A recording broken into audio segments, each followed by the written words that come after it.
Okay, so today we continue. We started actually a new class, the Shabbat Kitchen. So here's the book, right? Same series, and we're going to start with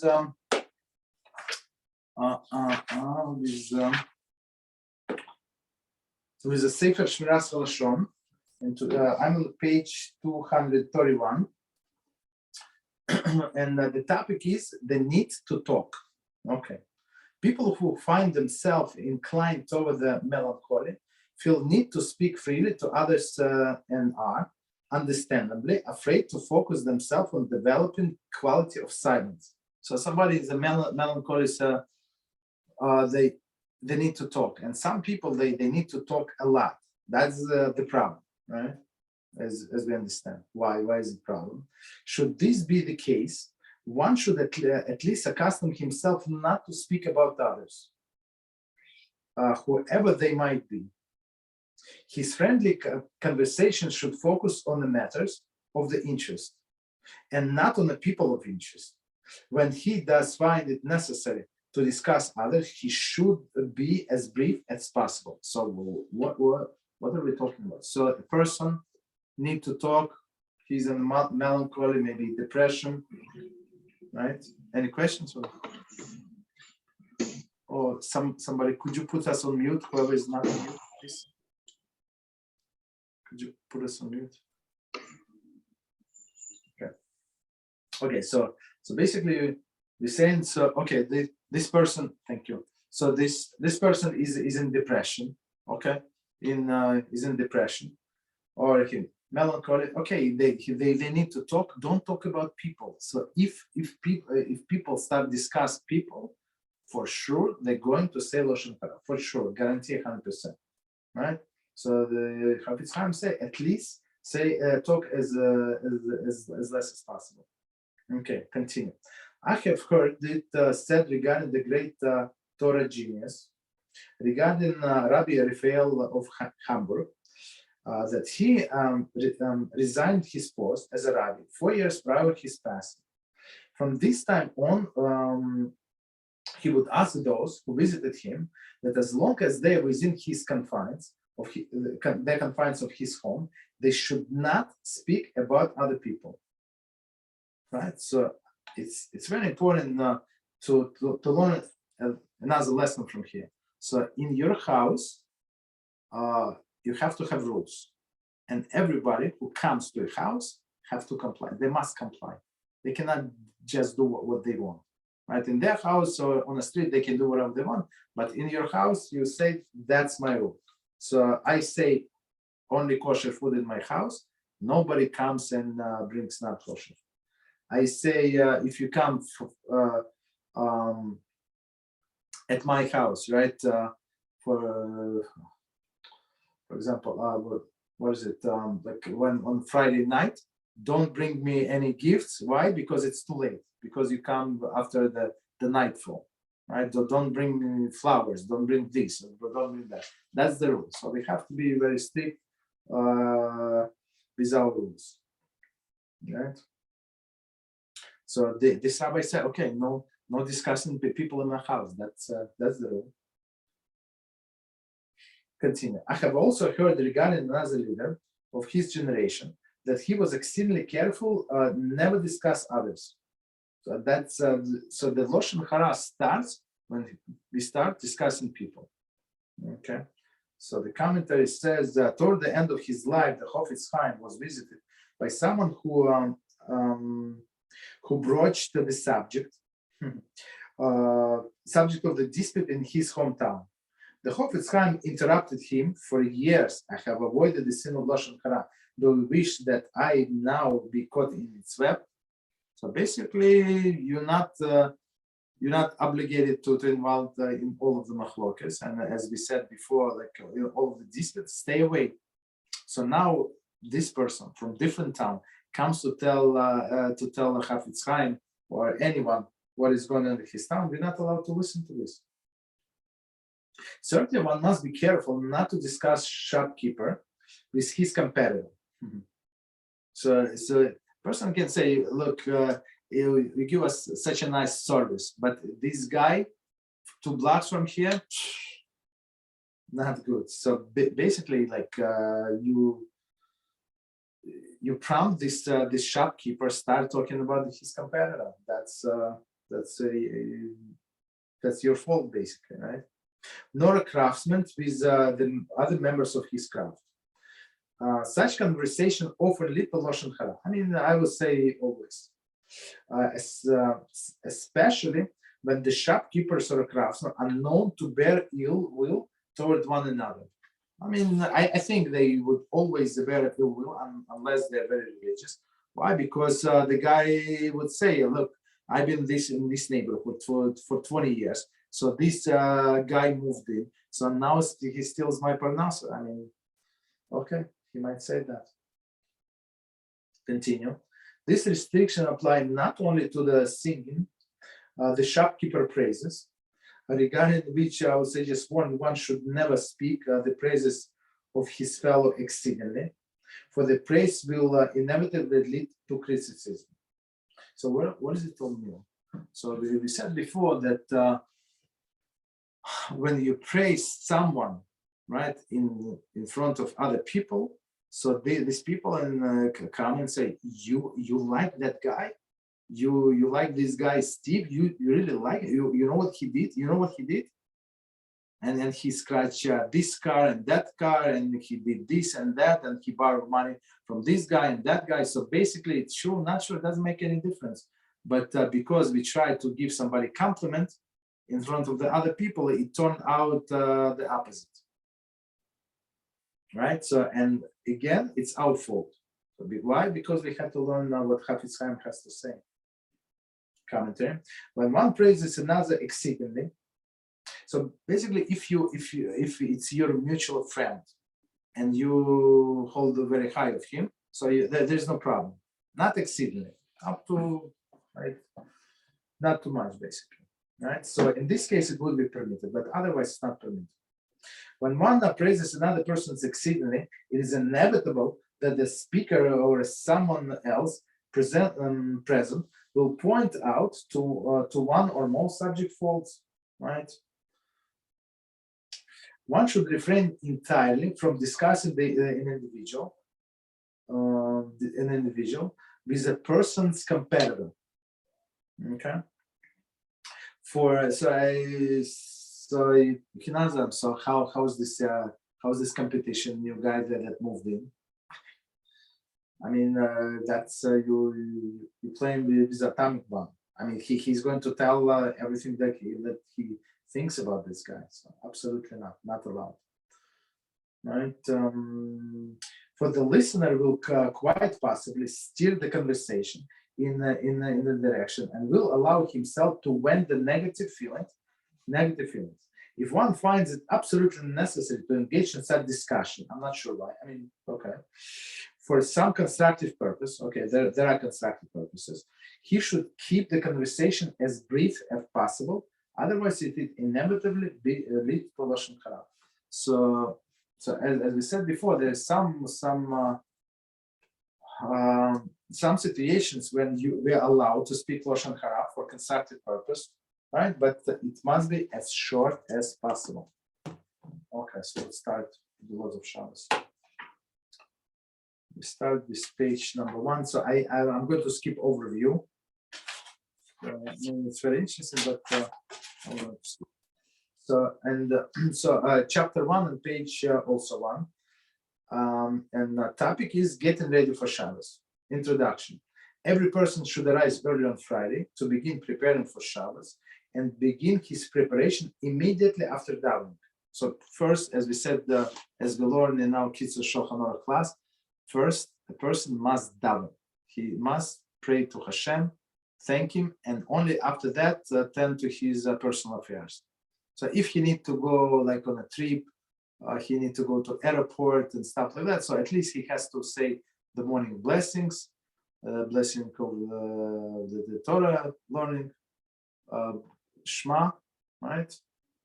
And then with all of the paragraphs, of course, and then he can only go, right, drive somewhere, let's say, and then if he's going to pray in that place, it's also possible. If it's far away or whatever the situation is. So basically, first he has to pray, then he should start preparation for Shabbos.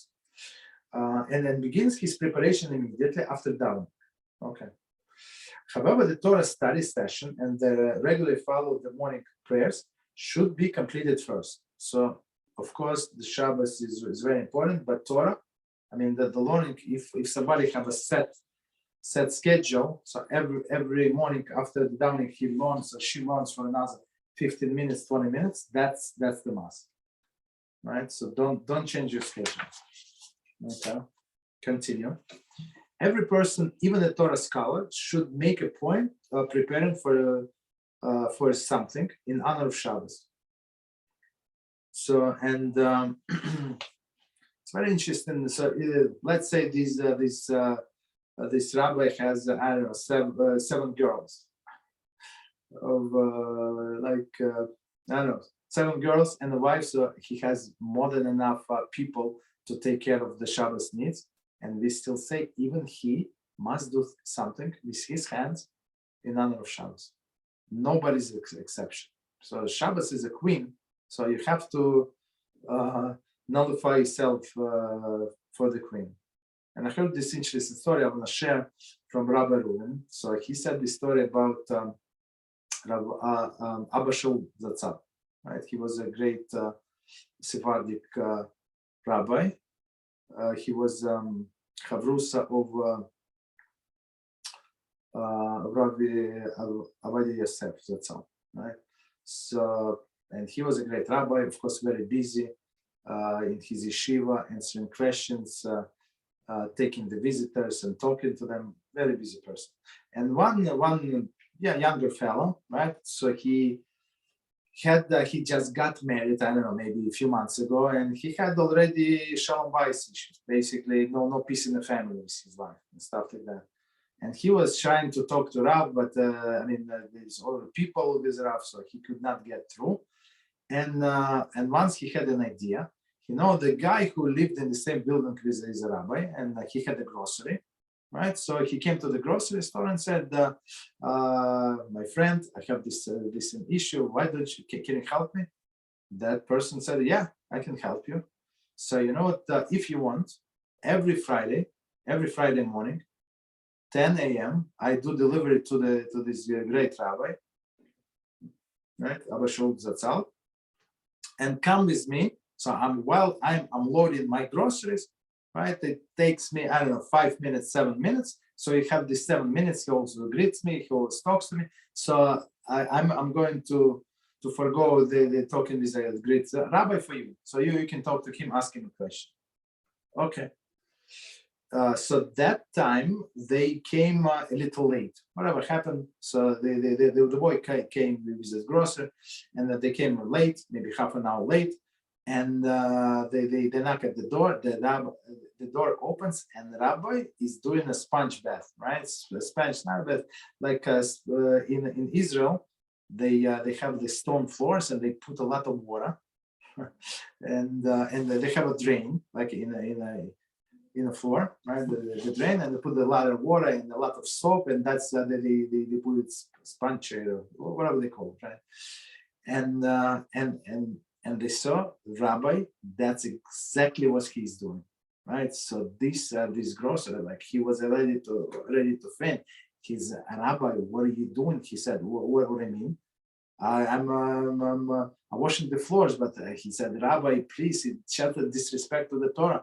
Let me do it." He said, "No. You cannot wash my floors as good as I am. I'm very good. I'm the best in my house." He said, "I'm the best in washing the floors." So this guy, he said, "I apologize, we were late. He's a grocery. And by the way, Rabbi, there is somebody who wants to talk to you." Right? He said, "Okay, sure. And this grocer turns back. There is nobody else. There is nobody behind. So this boy left. So the grocer went back to his grocery and stuff like that. And after next day, not next day. The next day is Friday, Sunday. This guy show up, this younger guy. So this grocer said, "Look, you embarrassed me before the rabbi. I said there is somebody," and he said, "Bring him in," and there is nobody. I looked like a fool. Why did he do this to me? He said, you know what, when I saw that Rabbi was doing, right, when he was washing the floor in honor of Shabbos, I understood the problem is not in Sholem Bayis, the problem is in my head. The problem is with me. There is no problem with him, the problem is with me. So that's a good story. So everybody must participate in the preparation of Shabbos. Doesn't matter how great you are. Preparations for Shabbos should be performed with the happiness and enthusiasm. Okay. One should imagine how excited he would be to prepare for a royal guest. So if you know royal guest is coming to you, great rabbi, and he's going to stay in your house. I mean, of course, you're not going to spare any effort to clean up, to make it as presentable as possible. How much more excited should he be to welcome the Holy Shabbos? So Shabbos is a queen. So queen is coming, of course. Right? If we can do it if we would do it for the guest of the flesh and blood, for sure we have to do it for the Holy Shabbos. It is written that the sweat that one works up while preparing for Shabbos has the same power to wipe away the sins as the tears do. So we know it's a very interesting statement, very strong statement, right? So it says that after the Beis HaMikdash was destroyed, the gates of the prayers are closed, right? But the gates of the tears are open. So so we have to pray if some dire situation, you have to cry. Men, women, doesn't matter. The gate has the same. So a person has to cry, right? And we know that many times when a person when he cries and he tries to do TeShuva, she's trying to do TeShuva, trying to get closer to HaShem, right? So these tears erase the sin. And the same applies to the sweat. Sweat that when we work preparation for Shabbos, so this sweat also equivalent to the tears. Wipe away the sins. So it's good to sweat and work a lot for preparation of Shabbos. Continue, part number 2. Shopping for Shabbos. When shopping or preparing for Shabbos, it is preferable to state that this is being done in honor of Shabbos. So whatever you buy, now we're going to talk about food, but basically even clothes, whatever you buy new outfit, new whatever. So you said this is for Shabbos, and it's proper to wear this thing, whatever you bought. I mean, if it's like dressy, so you have to wear it for Shabbos. So it's like you show down. Even though the next day you're going to wear it, like the night after Shabbos, you're going to wear it for a weekday. Still, it's proper to honor Shabbos with some new things if you have, if you need to, please. Okay, continue. And you always say Lekovat Shabbos. The Poskin mentioned that if it is better to buy items required for Shabbos on Friday rather than on Thursday. When a person buys something on Friday, it is more apparent that the item is being purchased in honor of Shabbos. So I mean, I would say it would apply to the olden days, not today. I mean, if you go to the Jewish supermarket in the morning, the whole day it's crazy. You would spend many hours, waste many hours in line. You understand? And stuff is not there. And so, I mean, that's not a good idea unless you open on Friday, and that's what you can do. Okay, right? However, this applies only to food. So I mean, the supermarket by me, they work till 11 till midnight on Thursday. On Thursday, they midnight. Some of them till 1 a.m. So basically, it's a Jewish schedule. On Friday, I mean, it's always a short day, but on Thursday, when most of the people shop, they open very late. So continue. Yeah, go ahead. So I am not clear. So it's the preparation for Shabbos. We would be on Sunday or Friday. What is better? No, Friday. So when he said, the rabbi said, if you do it on Friday, it's apparent that you do it for Shabbos. So if it's on Sunday, maybe it's for Sunday, maybe it's for Tuesday. Who knows? You understand? Yes, but I hear many times. Closer it's to the day, the more apparent that you're doing for that day specifically. So it's not better to prepare for Shabbos directly on Sunday? It is. I mean, it's not apparent. But if you say, we're going to speak about it. So if you say like out loud, right? You say, I buy this piece of cheese in honor of Shabbos, right? I buy this coffee. I want to drink this coffee on Shabbos. So that's a preparation for Shabbos. Yes. So as I said, like few times in our life, because of some circumstances, we had to go shopping Thursday night. It was a nightmare. So everybody's there, and many women, they would bring their kids because who their kids are going to stay with at home. You understand? So it's so many people. It's crazy. So of course it's better to go another day. Absolutely. And plus some people are working on Friday. Right, you have to also remember people working half a day. Like I used to work on Fridays. Okay. So continue. Friday more parent. Okay. However, this applies only to food items that do not require a lot of preparation. For example, drinks. Food items that require extensive preparation, such as meat, fish, chicken, may be brought on Thursday or even before Thursday if necessary.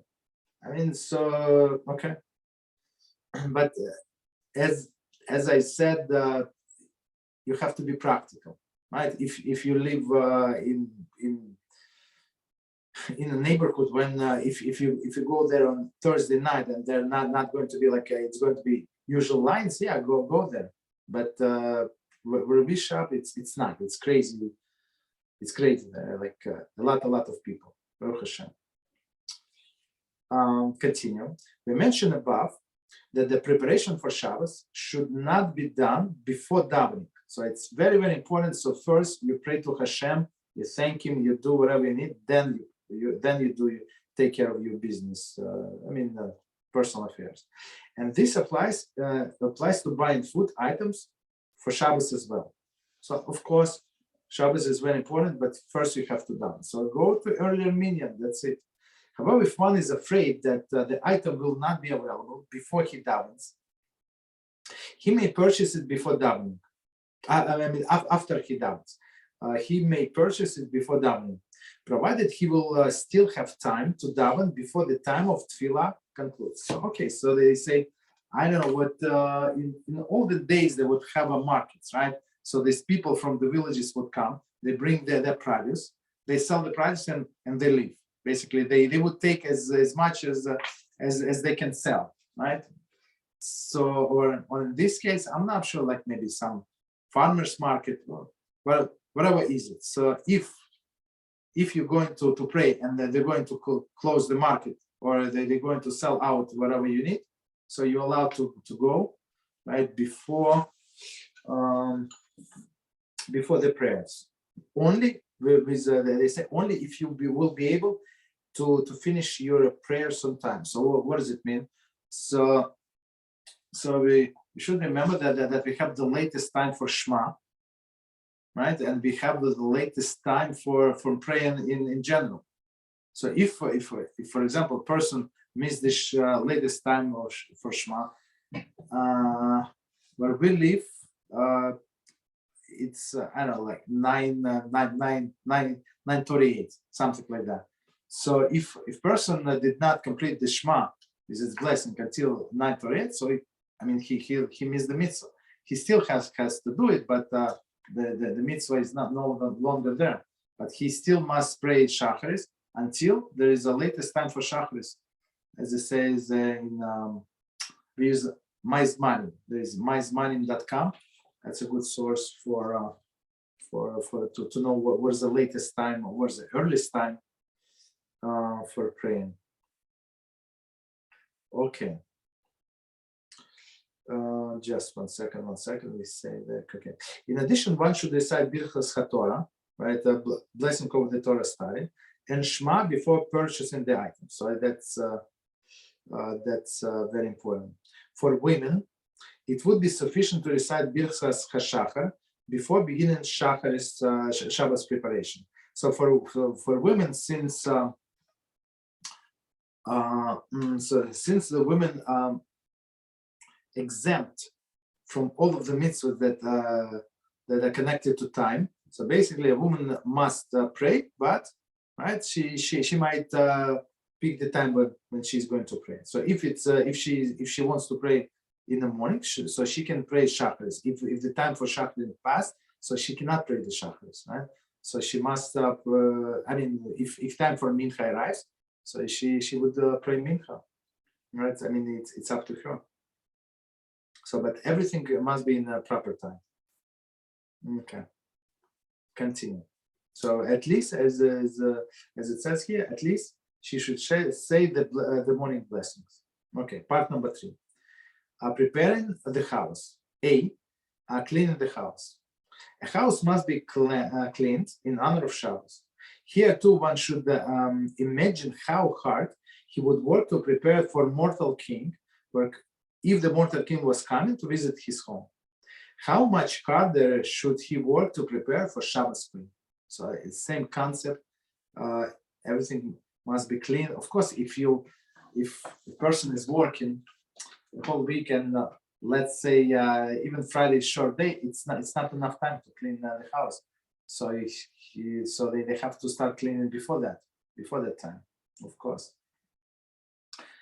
Be covered and set in the table. The table where the meal will be eaten should be covered with a tablecloth in honor of Shabbos.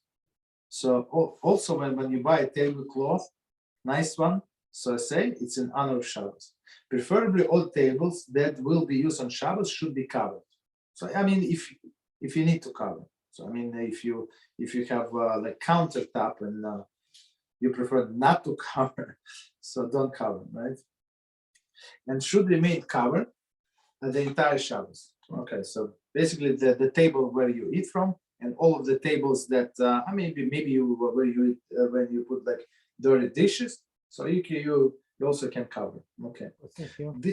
Go ahead.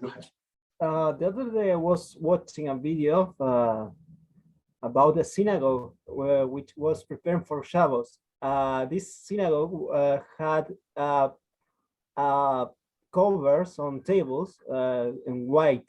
They have the Shabbos dinner there in the? It was like a column. Yes. No, it's possible. So sometime in some synagogues they have a community dinner. Is it always in some when they're not so religious, they would have, but if in religious community they would not have. Like if every person is going to bring his family and his 7 kids, and some of them are little, you understand? It's going to be messy. It's going to be very loud. Everybody would go crazy. So we prefer, if the single people and this and that, so that they don't have place to go. So yes, they or once in a while, that they will make such a like community dinner, but usually no. It was a very big synagogue in a religious neighborhood or city in Israel. It's possible that they have some celebration. For example, there is a celebration of bar mitzvah, right? So the boy turns 13. It's a big. Some people make a huge celebration, even though they should not. But and they have all of the guests coming from all over the world. You understand? Uncles, aunts, all of these cousins and stuff like that. So they cannot feed them at home. There is no room, so they would rent the synagogue and make a party there. There is no problem. So my question is, because the visitor Shabbos was about to start in that video, and the visitor was I think it was a tourist from Argentina, and he touched this cover. Is it allowed or forbidden to touch this cover on the table?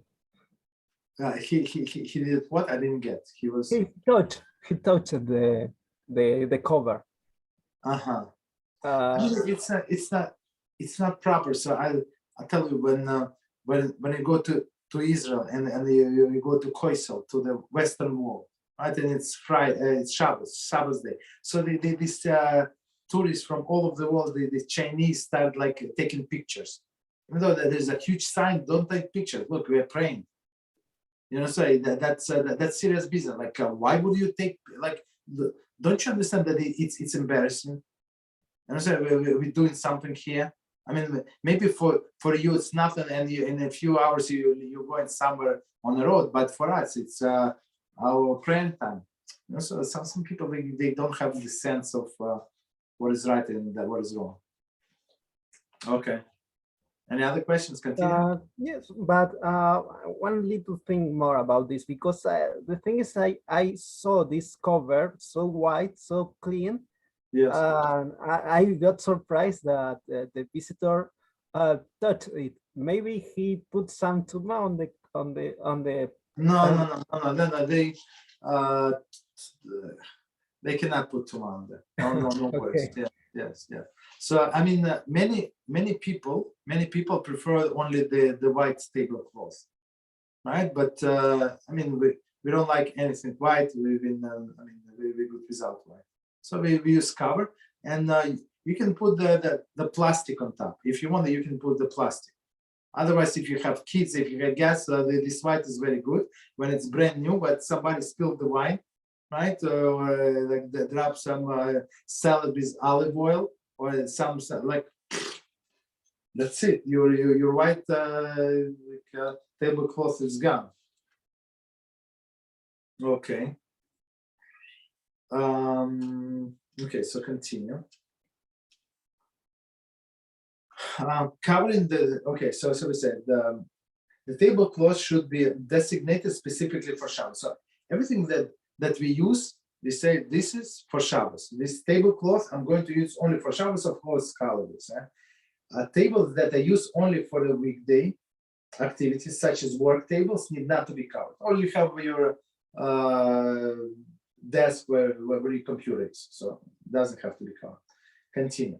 Though it is mentioned in the Paskim that one should set the table on Erev Shabbos, one may set the table before Friday as well. I mean, if they work like they must work for whatever reason, they must work on Shabbos or on Friday. So I would say just say, okay, you can prepare on Thursday. Okay, so continue. Shabbos dishes. It is the best to have special set of dishes for Shabbos. Inexpensive paper goods should preferably not be used. If one would have an important guest, he would not serve him as in inexpensive paper goods. And Shabbos deserved the same honor. So basically, I mean, the rabbi explained very, very simply. So just imagine that you have very important guest. Would you put a paper place for him? Like some people, they would use only paper plates because they don't like. I mean, in some instances, for example, when you have many kids and you don't expect your wife to wash the dishes, right? That's a little too much, right? Especially if you have 5 kids and all of these plates from fish, from meat, and the forks and the knives and this and that. It's too much, right? So in some cases. If she wants to wash, if you have a dishwasher, no problem. If you don't, so basically, man has no right to force his wife to do like some extra. So for her, it's going to be a burden. If you have a dishwasher, that's it. There is no problem. You can buy the regular dishes, right? The China dishes. But if not, don't use the cheapest plates. So you use like some like with decoration stuff like that, some like better quality, at least if you want to use. If you have many people, if you don't have many people or many guests, so you must buy very good dishes, and they don't like where we live. They don't cost so much, and if you're smart, if you buy in the right place in the right time, they even cheap. Okay. So continue. Number 4. tasting food prior to Shabbos. One member of the household should taste each of the Shabbos foods before the Shabbos to see if the foods need any further preparation. There is, however, a custom that each household member tastes a different Shabbos food before Shabbos. This custom is alluded in the Musaf of Shabbos. In the words, those who taste it will merit life. So on Shabbos we have additional prayer. So in when we had the Beis Hamikdash, we have I think 2 additional lamb brought on in honor of Shabbos. So now we have maybe 1. I don't remember. I don't remember. I think I would say probably 1 extra. Okay. So and in memory of that, we pray Musaf. So extra prayer on Shabbos. And it says in that Shmona Esrei, right? Those who taste it will merit life. So what does it mean? That we must taste all of the foods. So maybe it requires some salt, maybe it requires some seasoning, this and that. Maybe it's too much salt. So what if it's too much salt? What exactly are you going to do on when the holidays, when the holiday or Shabbos starts? So before it starts, you can fix it somehow, right? So that's the thing. One person tastes it, or everybody tastes it. That's according to the custom. Continue. Baking challah for Shabbos. So challah, we said in our halacha class, right? Loss of the blessing class. We said what? There is one word that is used for 2 different things, right? The same word challah means, as everybody said, the bread, right? The bread that we use for Shabbos, it's bread, and challah is a piece of dough that we separate from the dough batch, right? It's a biblical obligation. Okay. So challah is a bread, and challah is a small piece of dough. Okay. So all right. Continue. Baking challah for Shabbos. Introduction. The Rima rules that the baking challah for Shabbos is a mitzvah and worthy practice. Indeed, it is a time-honored custom for a woman to bake challah loaves for Shabbos. Baking challah enhances honor of Shabbos. So, meaning you cannot compare this homemade bread with whatever you buy in the supermarket. Many years ago, so we were buying the bread, right, from supermarket. All is good, it's puffy, it's tasty, stuff like that. And once, I don't remember how it happened, like we have extra loaf of bread, and it fell between the chair and the stand. Okay, and we discovered it few weeks later.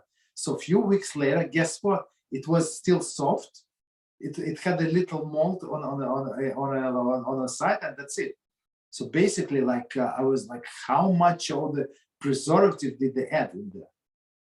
You understand? So at least we also, in addition, we have to consider that it's not healthy. Whatever they do, it's not healthy, right? So bake your own bread, bake your own challah, and it's, as Rima says, mitzvah, a worthy practice. Again, if you have time, if you're able to bake, if you're not able to bake, that's a different story. Of course, buy and enjoy.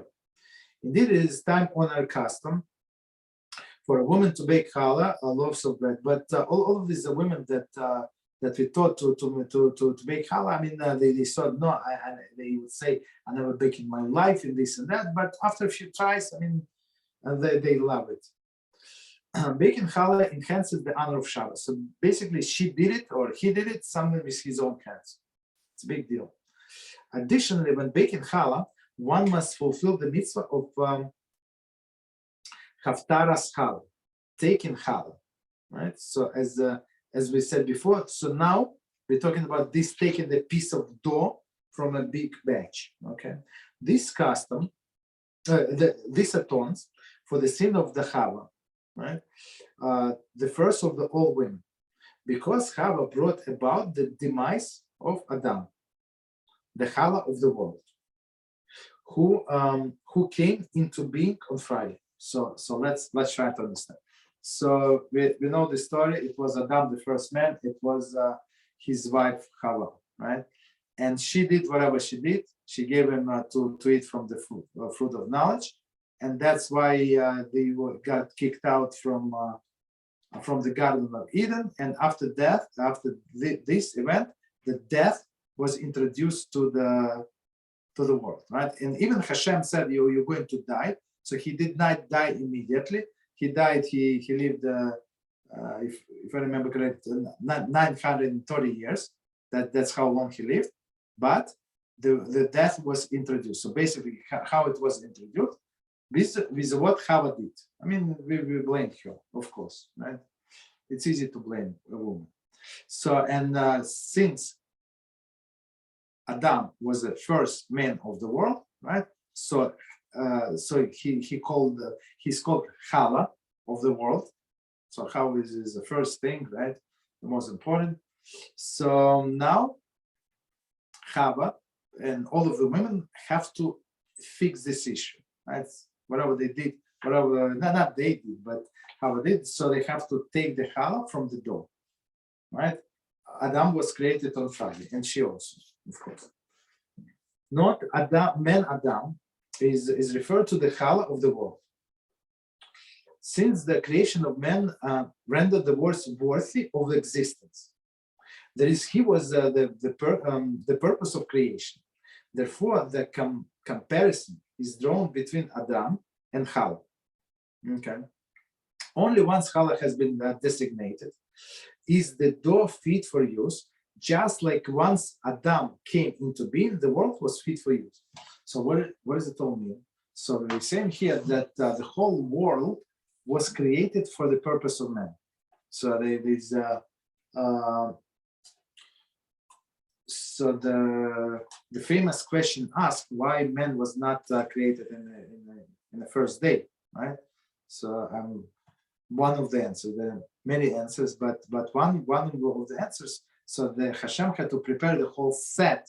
He had to create the earth, the water, the everything, the plants, the fruit trees, and stuff like that. All of the animals, and only after that create the most important thing. Like after everything is ready. That's one of the explanations. That's why man was created the last. Okay. So let's see if we can finish this chapter. So I apologize. Okay, a little more. Continue. When to bake, right? So we're talking about challah. When to bake. It is the best to knead the baked challah on Erev Shabbos. So the best, of course, Friday. I mean, the fresh bread.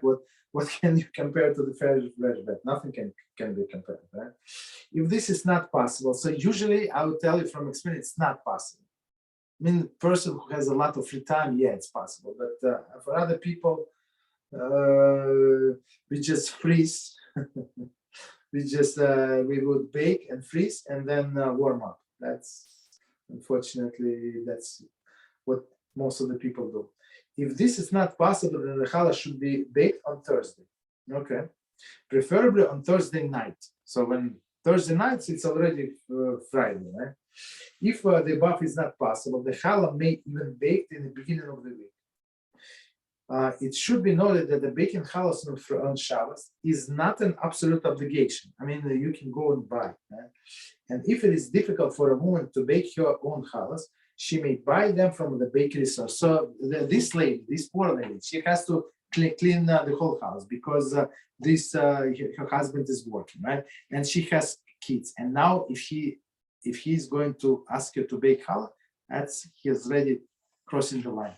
If she said that's what I want to do, there is no problem. But basically, one of the very important principles, we cannot be, as said by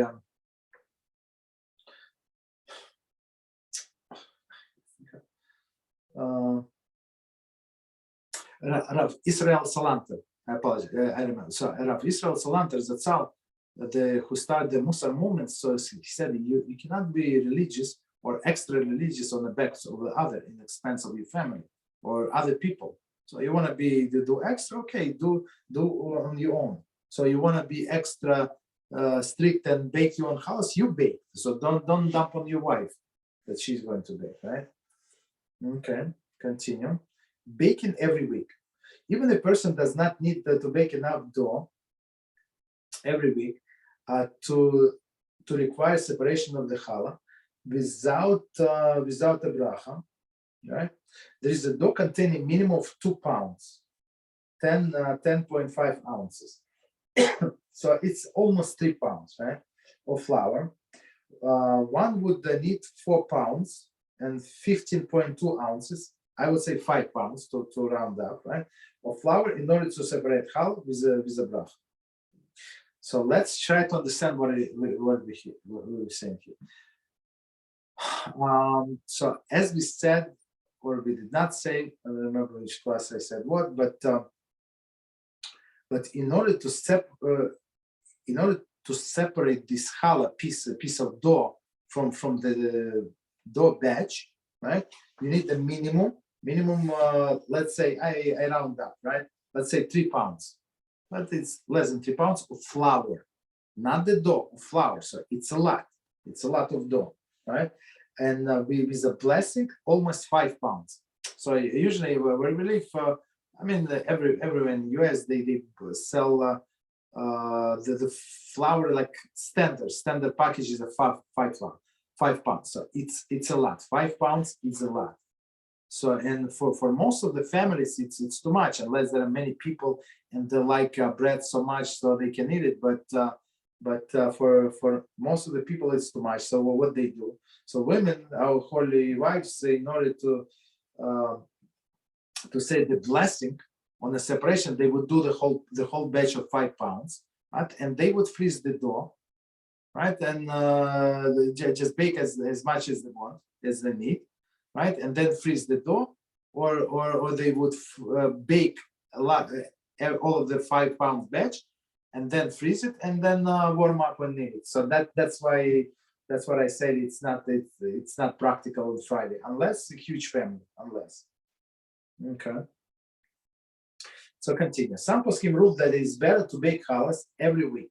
So meaning that you're not going to do the mitzvah of separation challah, do every week. Since baking challahs every week brings honor for Shabbos, it is better to bake a smaller amount every week without separating challah. Okay. Even if at the beginning of the week, then bake larger amount once few weeks and separate challah. See Or of Shabbos lengthy discussion of this halachas. Okay. So some say in honor of Shabbos, maybe do maybe do only once a week. No, that's on Friday, right? Others say no, we still want to say the blessing. We still want to say the blessing on the separation of the challah, and they do only like once several weeks. Okay, so I need like 7 minutes to finish. Part number 6: additional preparations. Aside from cooking and heating the food on Shabbos, other kitchen preparations should be seen to as well. In order to avoid halakhic question, following are some suggestions. Okay, it's only like the list that we're going to read, but we're going to expand on them in the duration of this book. Opening cans, bottles, packages, and boxes can be problematic on Shabbos. So open whatever you need to open, whatever you're going to eat on Shabbos, open before Shabbos. It is best to open these before Shabbos to avoid any halakhic issues. And as we discussed in a different class, it must be a lot of halakhic issues, right? With all of the packages. Doesn't matter. It's cans or it's cookie packages. B. Tuna salad, egg salad, chopped liver. Making tuna salad, egg salad, chopped liver, and other such a mixture of Shabbos can pose shilos regarding the prohibition of kneading. It is the best to prepare those foods before Shabbos. So just remember, we're not going to give any details. Tuna, egg salad, and chopped liver. When you make a salad and becomes one mass, that's the problem. Okay, C, light bulb, fan, and digital readout in a refrigerator freezer. One may not operate refrigerator or freezer on Shabbos if the light or fan with the digital read out will be activated. Right? Before Shabbos, one should remember to disconnect the light bulb or disable the fan. Okay, so I think I'm not sure. Maybe new refrigerators that have fan. I have older one, but for sure there is a button that when you open the refrigerator, it's going to turn on. So what we do, we just put tape, this paper tape over the button, and it works fine. Right? So you're not allowed to open the refrigerator door if there is light is going to go on. Next one, blech and knobs. If one has a hot food on a flame, he should remember to set up the blech before Shabbos to cover and cover the knobs. So the blech, as we mentioned in one of our previous classes, so we're going to discuss it here in all of the details. It's a piece of metal that covers the flame, right? Next one, E, peeled vegetables. If one plans to serve fruits or vegetables, they need to be peeled with a peeler. One should take care it before Shabbos. So this peeler is a special instrument to separate bad from good. So there is a prohibition of borer, right? So if you want to peel it with a peeler before Shabbos, if you want to do it on Shabbos with a regular knife. Okay. Next one, F, diced vegetables. If one likes the salad vegetables diced in very small pieces, it should be cut before Shabbos. So here also a problem, we cannot cut too finely anything. Okay. Next one, G, muktzah food items. If one has a muktzah, so all of these things we're going to discuss B'ezrat Hashem in all of the details, all of the prohibition. I just given you the summary, not me. The book gives you the summary. Okay. Muktzah food items.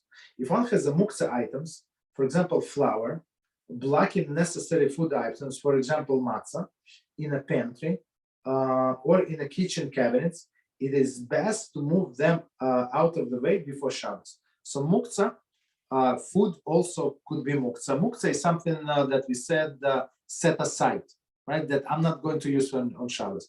For example, since I cannot cook on Shabbos or bake on Shabbos, so I cannot, so this flour, raw flour, right? It is 100% muktzah for me, so I cannot move the back of the flour. Okay, there are exceptions, but that's the concept of the muktzah. Or raw meat. I'm not going to eat raw meat on Shabbos, and I cannot cook, so it's also muktzah. Or raw fish, anything. Likewise, if one has a muktzah food, for example, yeast. Okay, yeast is what I'm going to do in the yeast. So it is a muktzah. Blocking necessary food. So basically they say, so since you're not allowed to move it, so move it to the side so you can get access to the things that you need, right? Like necessary food. For example, challah, right, in the refrigerator. So yeast we keep it in the refrigerator or freezer. It is the best to move them to the back before Shabbos. Okay, so just move preferred so you can have clear access to the things that you need on Shabbos. In addition, if one has only muktzah food, for example, raw barley or a raw gefilte fish. I mean, if it's raw, you're not going to cook on Shabbos. In the door of the fridge or the freezer, it is praiseworthy if it does not entail too much effort to move the foods out of the door of the fridge or the freezer. So they say, okay, if it's possible, I mean, to put it maybe like on the back of the shelf. Okay. So all of the foods that are raw and we cannot cook on Shabbos. Okay. Next, last one is a tea essence, right? If one planning to serve tea on Shabbos and does not have a tea, instant tea, he should remember to prepare tea essence before Shabbos. Okay, we're going to discuss. So here's the first. So we just hit the difference between Ashkenazi custom and Sephardic custom. So according to Ashkenazi custom, you cannot cook tea, right? Meaning to put the hot water over the tea leaves on Shabbos, right? So that's why we prepare the tea essence. What is tea essence? So you before Shabbos, you put a lot of these tea leaves tea bags, whatever you want to do, and put water. So not a lot of water. So it's very concentrated, very strong. And then on Shabbos you put hot water, a little of this tea essence, and you have yourself a tea. So according to this Sephardi custom, they actually can do it in a third vessel, right? So if they have from the urn, hot water urn, so it's first vessel, then another cup, in a third vessel, they say there is no problem. Okay. So, but Ashkenazi custom not to do it. That's it. So we can stop here. So any questions on any subject, please feel free. Everybody can ask any questions, whatever you want. Go ahead. Go ahead. I have a few questions here. For example, can I do Ma'ariv from a smartphone on Shabbos when it's about to start immediately after sunset? No, let's step back. So Ma'ariv on Shabbos, it's Ma'ariv you pray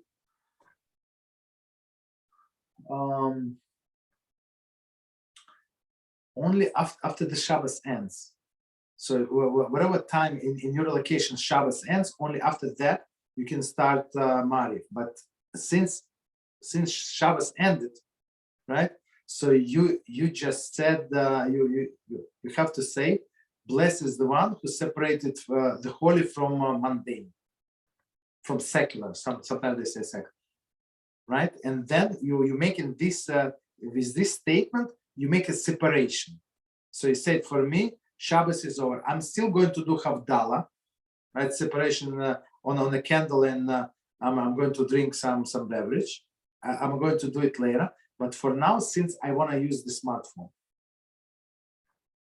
Yeah. So I don't understand, because if on Shabbos Ma'ariv, you already are going to say the Amidah that is for weekday. I'm pretty sure. Exactly. No, what's up, sir? In a fourth blessing of the Amidah, there is a Havdalah. So if you see there is Havdalah like in a gray box, so they say that's what we say on a Shabbos night. It is true when Shabbos ends. I agree with you. But before you start, before you say this word, you have to turn on your phone, and you're not allowed. And we said before that Shabbos continues until you said that's it, it's done. Time is no matter. You have to say, okay, Shabbos is over. You have to say it explicitly, Shabbos is over, at least for now. So what would be the ideal time to say Ma'ariv on when Shabbos is about to start? Exactly. Okay. So you have to look at this application that I sent you, this mymoney.com, and it says like 3 times when the Shabbos ends. So you can go by the most lenient one if you want. It's by us. I'm not sure about you, so I don't want to, like in US approximately there are three opinions the most followed. So one is 45 minutes, one is I think 52 minutes, and one is 72 minutes. So the 72 minutes is the most stricter. So that's what our custom is. We go by 72 minutes. But basically, many shuls, they go by 45 minutes, and it's there is nothing wrong with that. You understand? So after this 45 minutes is over, when it's in this application, it says in mymoney.com, the Shabbos is over, even the most lenient, so there is no problem. You can, this lenient is a halachically approved. So, but I don't get this, because on weekday I'm pretty sure you say Ma'ariv directly after sunset, or there is another time. No, you're right. Yeah, 100%. That's what we do on a weekday. But on Shabbos we say still it is Shabbos until the nightfall. Even though when we accept Shabbos, you're right, 100%. We accept before the sunset, and from sunset until the nightfall, sometimes it's 1 hour. You're right, 40 minutes or whatever, like very long period of time. Depends where you located in a globe. I agree with that, right? But still, the 100% Shabbos, according to everybody, it's with a nightfall, right? But this from a sunset until the nightfall is a questionable time. We call it Ben Hashimashos. Maybe it's day, maybe it's night. We do not know. And since we know the punishment for not keeping Shabbos is a death penalty, and it's biblical, in all of the cases of the biblical prohibition, we go to the stricter side, meaning stay away. You understand? So that's why we not only do it before the sunset. In the US, for example, we do it 18 minutes before the sunset, just to make sure if you're 1 minute late, 2 minutes, 5 minutes late, you still have enough time to do everything before Shabbos. In Israel, in Yerushalayim, the candle lighting, I think 40 minutes before the sunset, because they're closer to equator, so the sunset like this. And where I live, you go to the shul, the sun is still there for like 40 minutes, 50 minutes, you still have. You understand? So that's why you cannot assume things. So when I say time, I say by me, but you must check what is the time by you, wherever you live. You understand? So even in as we said before, so you can continue Shabbos until what? Until Tuesday. So all of this first 3 days of the week, they connected to Shabbos. So unless you did Havdalah, it's still Shabbos. You're not allowed to do any activities that prohibited on Shabbos. So you must do Havdalah. You can. There are two Havdalahs. Since on the topic, I want to give you a little more information. Right? There are two Havdalahs. One is Havdalah when you say the blessed is he who separated holy from secular, right? Okay, so when you say that, you can do all of the activities. You can drive your car, you can turn your light, turn off the light, heater, wash with hot water. There is no problem except eating and drinking, right? And similar Havdalah, you're going to say, or similar different wording, you're going to say in the Mariv. When you pray Mariv, you say, as I said, in the fourth blessing of das, that you bless Hashem, that you thank Hashem that He gave us understanding. So you thank us for that He gave us understanding in Shabbos. Okay, that's it. You finish Mariv, everything is good. Then there is separate obligation to make a blessing on the candle, the actual candle, the actual wine, right? If you don't have wine, you can do it on beverage of the country. And beverage of the country, I mean, in your country, it could be tea, could be coffee, it could be some special drink that you can invite your neighbor for, right? So, I mean, special juice, whatever. I wanted to ask something about that, about the. So let me finish. And the third thing that you make blessing on the bisumim, meaning on things that smell good. So. And only after this Havdalah, right, you're allowed to eat and drink. So basically, technically, if you're going to fast after Shabbos, if you're planning to fast, you can do Havdalah on wine, at least on without the candle and without the bisumim, on Tuesday until the nightfall. You understand? So that's why just because the time is over does not mean that that you can do whatever you want. So that meaning that you cannot turn your phone or turn your computer until you do some sort of Havdalah. So about the national drink, if you have an open beer can you open it for Havdalah? Because it's not clear if it's Shabbos ended or not. Exactly. So still you need to say this line. Or pray this whatever is it? It's Mariv. So it must be some kind of Havdalah, because we just said that there is a problem with opening the containers. There is a problem. So you have to say some kind of Havdalah, and then you can open and pour the beer. Yeah, beer is a good example. So, but I would say we have to check with beer, because beer is not always kosher, right? So, for example, we know in US, beer from the big US manufacturers, right, that does not have any flavor, like regular beer, regular, whatever they call it, regular flavor, it's kosher.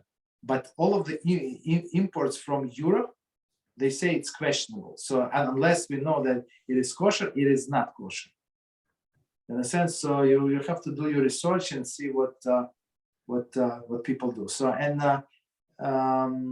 I mean, usually every country has a list for the tourists. Sometimes Chabad would have, if you go to Chabad of that place, right, they would have the information for tourists, and there you can find the list of the food that does not have a kosher stamp, but they're actually kosher to eat. Okay. Next question. Go ahead. Another is so the minimum time to jump into the car to pray Mariv is 45 minutes in Shabbos. So that's what I say in my place, but it depends where you're in the globe. They like where you the southern side, northern side, so side it depends. So you have to check this application. I just said for where we live.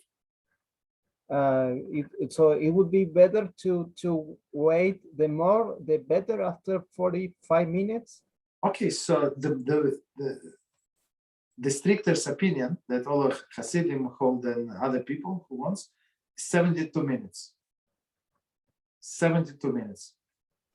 That's it. So basically from 45 minutes, 72 minutes, not a big difference. And especially for people who goes to shul. So they in the shul where I go, they start after 45 minutes. By the time we finish all of this Mariv, and by the time I come home, it's 72 minutes.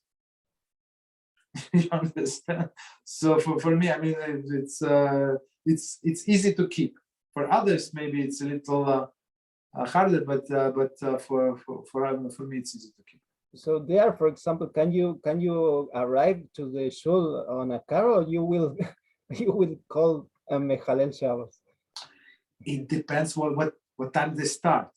So some shuls that they extend the Shabbos, so they have this meal, the third meal of Shabbos, and they would extend. They would sing song and tell the story, tell Torah and stuff like that. It would go like after like in another 20-30 minutes. So in this case, of course, some people did not come for mincha. Usually people come for mincha. We pray mincha, then we go eat, and then we pray Mariv.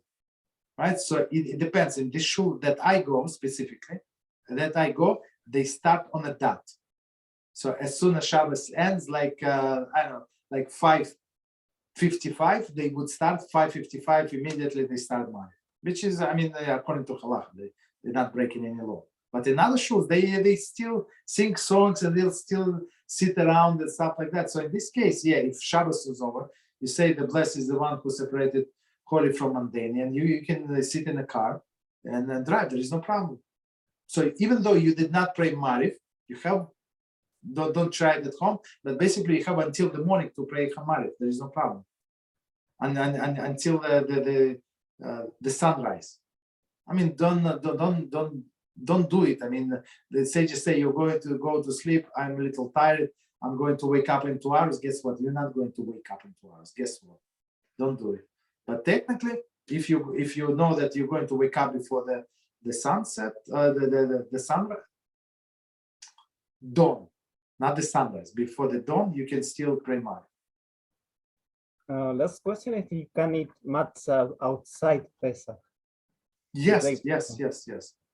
So here's the thing. So here's another difference between Sephardic and Ashkenazi community. So since different people are watching, so I have to say it. Right, so Ashkenazi custom always say chamotzi on matzah. Chamotzi meaning we say that it is bread, so that's bread. But Sephardic custom is not like that. So they say barei minei mizonos, right, the whole year around, and only on Pesach. I don't remember exactly, only the 2 nights of Pesach or the whole Pesach. This I don't remember. We have to clarify. But but for sure, during the Pesach Seder, they say the blessing of Hamotzi on the matzah. Yeah, there is no problem. So Some people eat the matzah, they might love so much, they eat all year round. The only thing that I would just say you must stop for sure 30 days before Pesach. Right, so any other questions? I'm good. Thank you very much. Okay. So if no other questions, so thank you very much. Good night until tomorrow, B'ezrat Hashem, same time.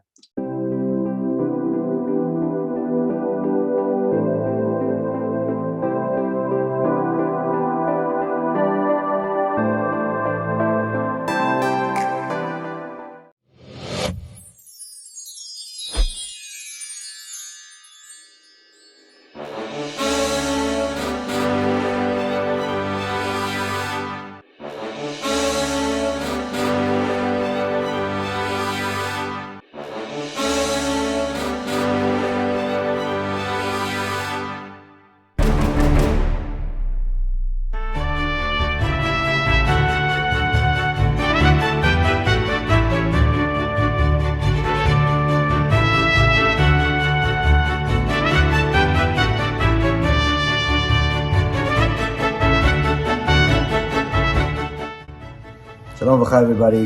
Very happy to announce a major event coming up in Eretz Yisrael. This event is going to be unlike any other we've done as an organization. Last year we had a group of young guys that completed the entire Shas, Bavli, and the Mishnayot in a single year. This year we're going to have the entire foundation of the oral Torah completed in a single night. Our own dear Ephraim and other Talmidim of the organization.